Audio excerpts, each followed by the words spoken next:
This is CUNY TV, the City University of New York.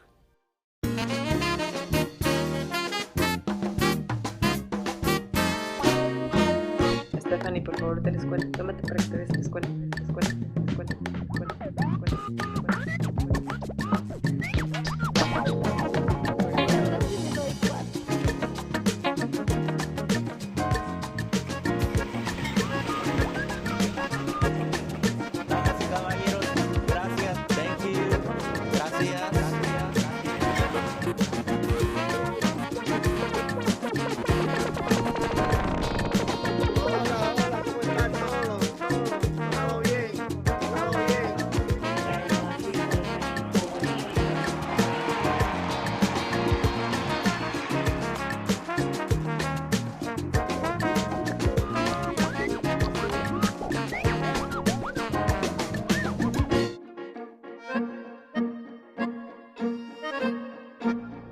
Bienvenidos a Nueva York, un programa dedicado a la cultura hispanoparlante en la Gran Manzana, celebrando su riqueza, diversidad y contribuciones a la vida de esta ciudad. Iniciamos este episodio en el Instituto Cervantes de Nueva York, donde Carmen Bollosa entrevista a la soprano y compositora española Pilar Jurado, quien recibiera el premio Mujeres que hacen la diferencia, otorgado por la organización internacional Women's Forum. En el Bajo Manhattan conversamos con Ana Rosa Díaz, una de las empleadas de CJ Seafood, quien junto a sus compañeros vino desde Luisiana para hacer valer sus derechos laborales frente a la cadena Walmart. Para finalizar, en Brooklyn, hablamos con el documentalista Pablo Bujosa. En su estudio de Williamsburg, el cineasta español nos habla de su trayectoria y de la particular relación que mantiene con sus proyectos. Y ahora, con Carmen Bollosa. Bienvenidos a Nueva York. Hoy no me la puedo creer. Tenemos sentada a nuestro lado a una diva, en todo el sentido, bueno, en el sentido más ancho, más amplio, más vertical y más extenso de la palabra diva. Pilar Jurado, nos honras con tu presencia. Muchísimas gracias por acompañarnos en esta entrevista. Muchas gracias a vosotros por hacérmela, por tenerme hospedada en este maravilloso centro. Aquí en el Cervantes te estamos entrevistando, que es una suerte. Pilar, eres un personaje que es difícil de escribir. Compositora, intérprete, maestra musicóloga. Eres una artista muy completa. ¿Qué es lo que originalmente te dio el flechazo para la música? Cuéntanos, por favor. Pues mi historia es la historia de una niña que venía de una familia en la que nadie era músico. Y de repente pues mi madre tuvo la intuición, ¿no? Es que siempre es típico que a los niños se les regalan pianitos pequeños, pianitos de juguetes, xilófonos. Y recuerdo que con 7 años había estado viendo la película Strangers in the Night. Uh-huh. Y entonces de repente pues a la mañana siguiente yo estaba tocando ting, ting, ting, ting, ting, ting, ting, ting, ting, con un xilófono, y cuando mi madre vio eso le pareció tan extraordinario, porque no era normal, no había nadie que me hubiera podido enseñar a hacer eso, sino que era mi propia intuición la que me hacía repetir aquella melodía que me había gustado, que me preguntó: ¿pero tú quieres estudiar música? Y yo dije: sí. Y entonces me matriculó en el conservatorio, y a partir de ahí comenzó mi historia musical, porque como no venía tampoco de una familia en que le gustase la música clásica, mi madre empezó un poco a hacerme oír música clásica a partir de que yo estaba estudiando en el conservatorio, y a partir también de mis propias creencias, ¿no? De repente que descubría música y quería aprenderla, entenderla y disfrutarla. Si no hubieras estudiado, bueno, no serías claro. Pilar Jurado, ¿no? No serías quien eres, pero también es cierto que el talento es un don. Sí, absolutamente. Es un regalo. ¿Cuándo supiste que tenías voz? Siempre, desde casi que tenía 7 años o así. Yo creo que en todas las cosas que se organizaban en el colegio siempre la solista era yo, porque o sea, todos consideraban que era la que mejor cantaba, pero yo no era tampoco tan consciente de que eso era un privilegio. Creo que eso es una tónica general en mi vida. Y yo creo que soy una persona que tengo que dar muchas gracias al cielo por todos los dones que realmente me han dado, porque si no hubiera tenido la capacidad mental que he tenido y que me ha permitido hacer todas estas cosas, si no hubiera tenido una materia prima vocal importante como para poder hacer una carrera, y no hubiera tenido tantas otras cosas que he tenido y que han sido un poco la base de que luego haya podido desarrollarlas, pues no hubiera sido quien soy, obviamente. Una voz del cine. Cuéntanos un poco de este proyecto en que has rescatado las canciones que tú amaste en las películas y las has puesto en tu propia voz. Pues mira, curiosamente es un proyecto que todos dicen que es un proyecto mucho más americano que español, porque lo que he hecho ha sido de alguna manera efectivamente rescatar yo creo que las bandas sonoras que son casi las bandas sonoras de cada uno de nosotros, de cualquiera que pudieras casi encontrar por la calle, pero desde luego con seguridad que son las bandas sonoras de mi propia vida. Cada una de ellas tiene un valor intrínseco para mí muy importante. La idea de hacer este disco vino un poco también, aparte por mi interés por la música de cine, que siempre lo he tenido, y he sido alumna de Ennio Morricone y siempre me ha interesado muchísimo, porque me parece además que el cine no sería lo que es sin la música, y que son dos compañeros de viaje que se elevan el uno al otro. Pero fundamentalmente en un año como el año pasado, en el que había tenido una actividad intelectual tan importante, con un montón de grandes estrenos, y mucha gente había oído hablar de mí, pero posiblemente mucha de esa gente no iría jamás a un teatro de ópera a escucharme. De repente el poder hacer un disco de estas características, en el que yo versionaba a mi manera y de una forma como muy transgresora, pero sin ofender a ninguno de los territorios que intentaba unir, ¿no? Que eran el mundo de la música clásica, música de jazz y el musical. Entonces, de repente era una manera de poder acercarme a ese gran público que sí que sabía de mi existencia, pero que quizás no estaría preparado para el tipo de música que yo hago habitualmente. En tu ópera, tú la compusiste, Sí. Tú estabas atrás de la producción. Había un director de escena, había un director musical, pero también tú la interpretaste. Sí. ¿Hay alguna manera en que nos puedas platicar de esta emoción de verte a ti misma actuándote? A ver, cuéntanos un Bueno, poco. Habla un poco de esta. eso fue una experiencia absolutamente única, porque yo creo que además en pocas ocasiones se ha producido, y de hecho es curioso porque en el Teatro Real había un poco esa sensación de que todo lo que estaba ocurriendo era muy especial, y de que todos y cada uno de los que estaban perteneciendo a este gran elenco, porque no solamente aparte de todos los cantantes, de directores y demás, eran todas las personas, coro, orquesta y todos los técnicos, que eran muchísimos. Habría quizás involucrados en esta ópera más de 300 personas, pero todos y cada uno de ellos sentían que esta era su ópera. ¿Sabes? Eso me pareció algo precioso, o sea, que yo crease algo que para toda esa gente era suyo. A mí me pareció una experiencia a nivel personal de las más preciosas que he tenido en mi vida. ¡Qué maravilla! Pilar, por desgracia el tiempo nos come. Te voy a hacer disculpa que te tuteé, porque por aquí favor. sí hay que hablarte de usted. No, con por mucho favor. respeto. No, por favor. Te voy a hacer la pregunta de rigor que hacemos a todos los invitados de nuestro programa. ¿Qué es para ti Nueva York? Pues mira, primero, yo creo que Nueva York significa para cualquiera que tenga un mínimo de sensibilidad el lugar donde confluyen todas las culturas, donde la cultura se reescribe a sí misma.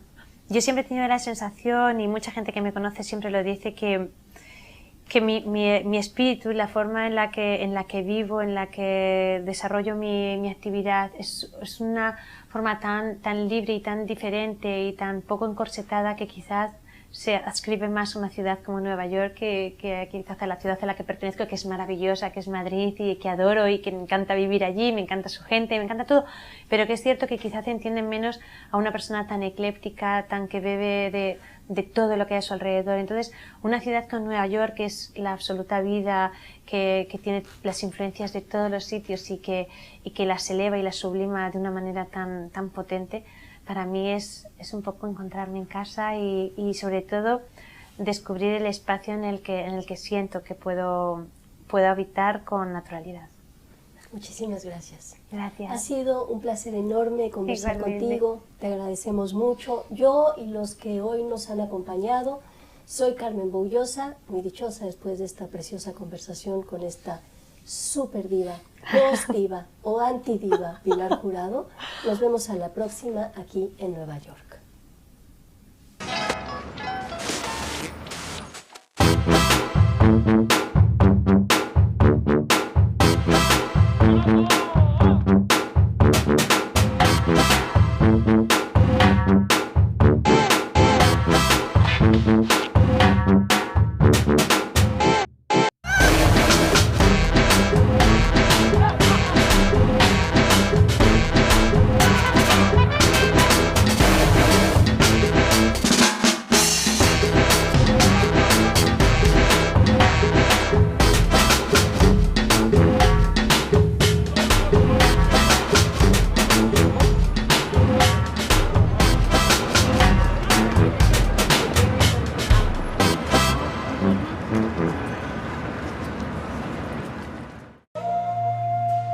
Mi nombre es Ana Rosa Díaz y vengo de Tamaulipas, México.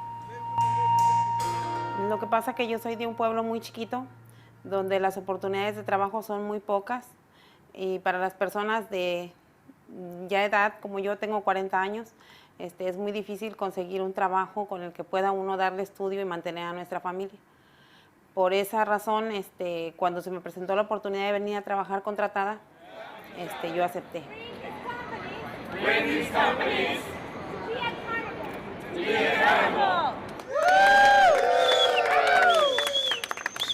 nosotros formamos parte de un grupo de trabajadores mexicanos.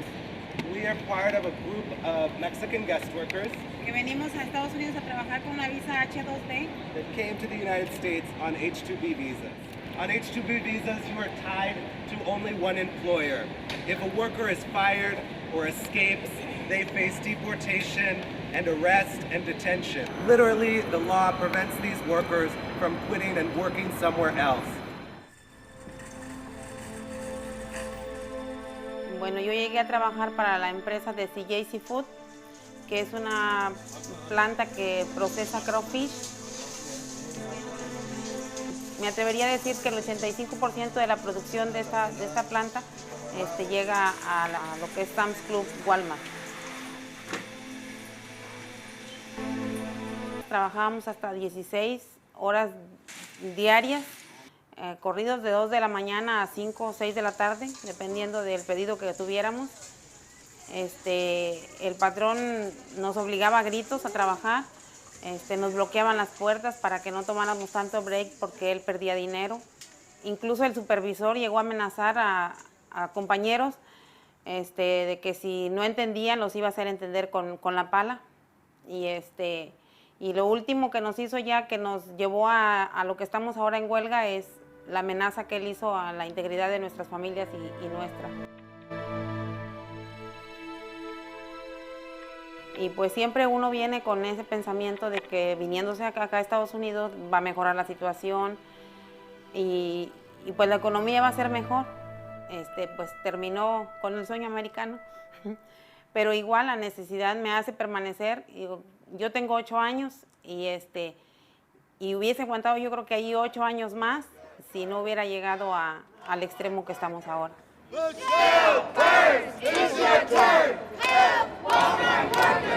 We're here today with 8 striking workers who broke out of forced labor to expose forced labor on the Walmart supply chain. Por esta razón nosotros estamos aquí donde vive la señora Michelle Burns. And so for that reason we've come here. Bueno, es mi primera vez en Nueva York y vinimos para hacernos escuchar por un miembro de la mesa directiva de Walmart, la señora Michelle Burns. Nos presentamos en su departamento para exigirle que se responsabilice de las acciones que están tomando que no están tomando, más bien diría, sus proveedores, y que nos garantice la integridad de nosotros y de nuestras familias. Over 122,000 people have listened to these workers on video and signed a petition. And we have those signatures here in a box. This is 122,000 signatures. So let's take this inside and give it to Michelle Burns to send her a powerful message. Are we ready? Yeah! Are we ready? Yeah! All right, let's go. Michelle Burns, come on!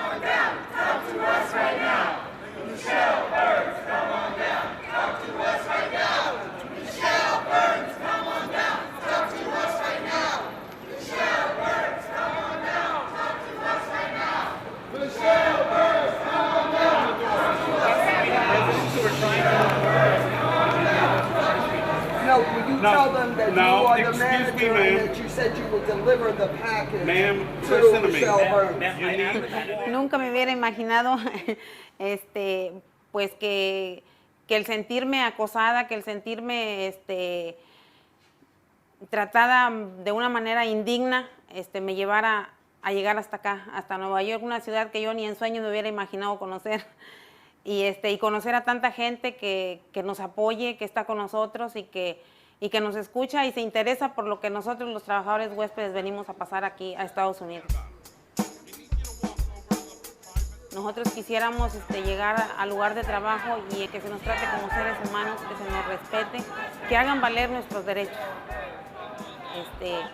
Que la gente haga conciencia y que conozca y que sepa lo que hay atrás de todo lo que hace que este país sea el más rico del mundo. ¡Justicia! ¡Ahora! ¡Queremos justicia! ¡Ahora!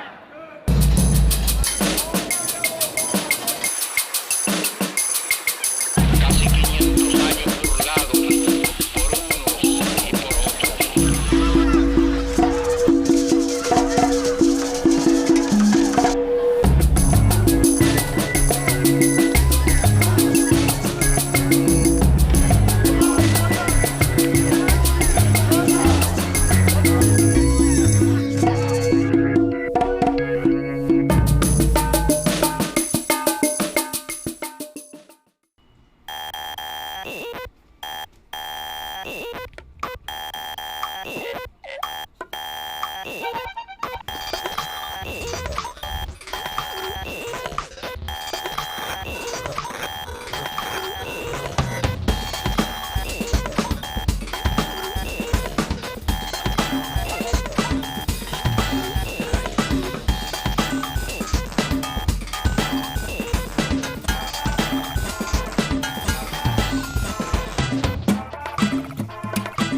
Yo llegué al documental casi por casualidad, porque cuando uno se imagina su futuro, pues tampoco tienes muy decidido a qué vas a dedicarte exactamente. Yo creo que a mí, como a cualquiera que se coloca detrás de una cámara, lo que le interesa es contar una historia, y al final el formato que utilizas o el género al que te dedicas pues viene dado por una serie de casualidades que en un momento dado provocan que te decantes por uno o por otro, ¿no? En mi caso, Patricio Guzmán, que es el realizador de La Batalla de Chile, había ido a Barcelona a dar un seminario, y fui al seminario con el único objetivo de saber algo más de un género que me interesaba, pero sin ninguna otra aspiración, ¿no? Y no sé, salí de allí con la idea de, como mínimo, intentar hacer un proyecto documental. Se daba la circunstancia de que la Galería Pelaires cumplía 40 años, y la Galería Pelaires en España es una institución, ¿no? La galería tenía muchísimo prestigio, pero la historia de la galería, es decir, el rol político o el rol cultural que la galería había ejercido durante aquellos años, había quedado un poco diluido, ¿no? Y entonces, pues a mí me apetecía recuperar esa historia.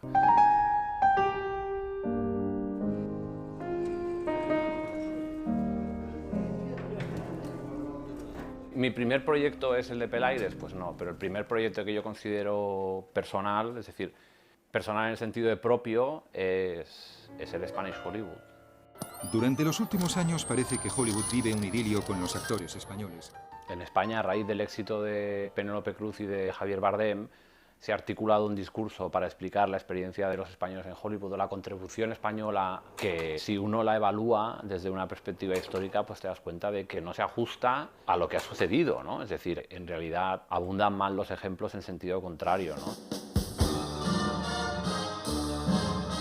Es decir, a mí me interesaba mucho explicar la historia de todos aquellos que en un momento dado aportaron su grano de arena, que gozaron de una fama breve y que después pues desaparecieron. Que cómo me aventuré a comprometerme a traducir guiones, porque mi compañero Eduardo Ugarte conocía el inglés por haberlo aprendido en Londres. Lo conocía tan bien que al llegar a Broadway me confesó desmoralizado que no comprendía nada de lo que hablaba aquella gente. Una cosa que no puedo hacer porque voy a encontrar en mis propios principios es abundar en el discurso mitificador de Nueva York, ¿no? Quiero decir que hay mucha gente que viene con la intención de dedicarse al cine y persiguiendo un sueño y vamos, no es mi caso en absoluto, ¿no? Yo creo que hago documentales porque para mí hacer documentales es una manera de vivir, es decir, es una manera de vivir en el sentido de lo que me aporta a mí desde el punto de vista personal, ¿no? Sí que es verdad que el hecho de haber venido a vivir a Estados Unidos hace que resulte más fácil levantar estos proyectos, que en realidad son proyectos cuyo tema está a caballo entre Estados Unidos y Europa, ¿no? Que al final, pues bueno, me interesa eso por el paralelismo que existe al final con tus propias circunstancias personales, ¿no? Y mi próximo proyecto, que tenía que ser sobre Cugat, pues abunda en lo mismo, ¿no? Es decir, que al final un amigo me dijo, a ver cuándo dejas de hacer documentales ya sobre señores mayores muertos que han nacido en España y han acabado en Estados Unidos, ¿no? Porque al final es Josep Lluís Sert, al final es Xavier Cugat, al final es Antonio Moreno, y supongo que en fin, que eso refleja de alguna manera pues también cuál ha sido mi propia trayectoria vital, ¿no? O cuál está siendo. Yo creo que nosotros, la gente que tiene ahora 25 años, se exilia por motivos económicos porque no les queda otro remedio. Y yo creo que los que tenemos entre 30 y 45 nos fuimos por voluntad propia y ahora nos damos cuenta de que no podemos volver. Y la posición es distinta. Es decir, irte cuando sabes que te vas porque no tienes más remedio es una cosa, irte pensando que vas a tener la oportunidad de volver y descubrir años más tarde que esa puerta se ha cerrado, es diferente.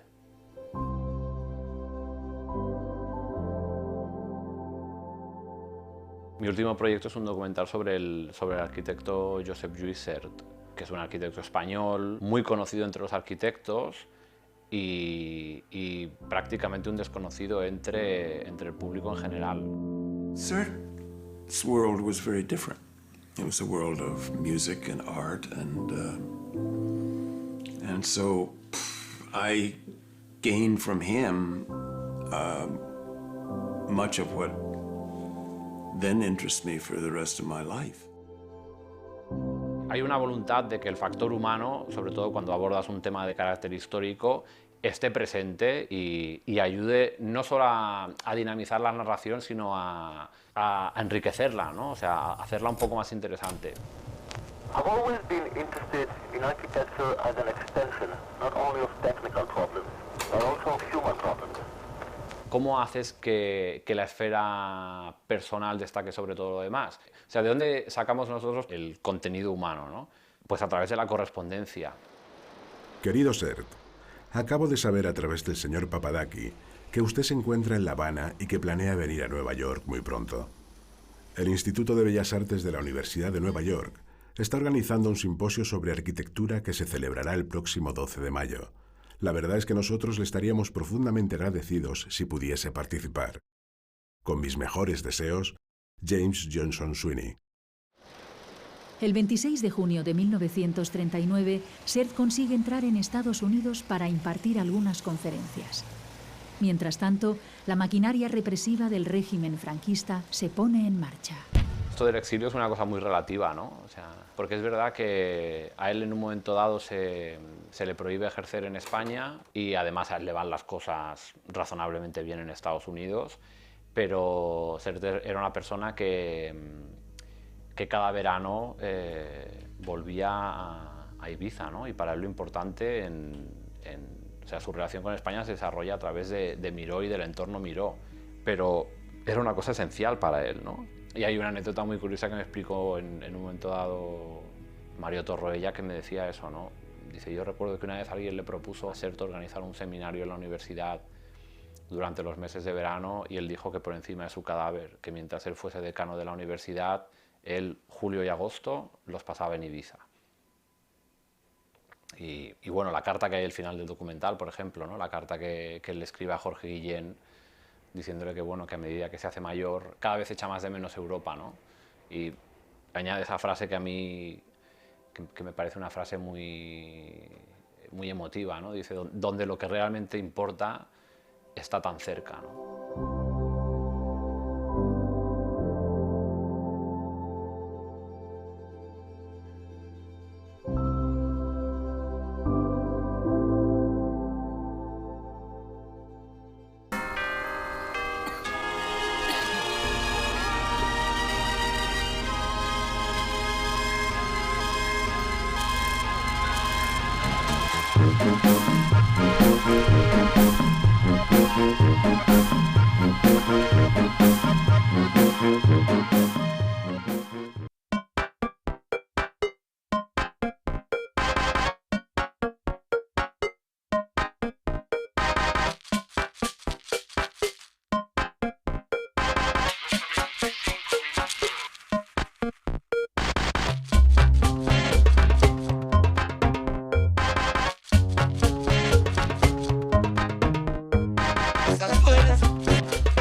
Cada uno de los pueblos de habla hispana en el mundo entero están representados en Nueva York.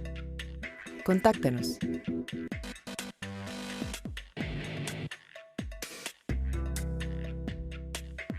www.kun.tv/Nueva York.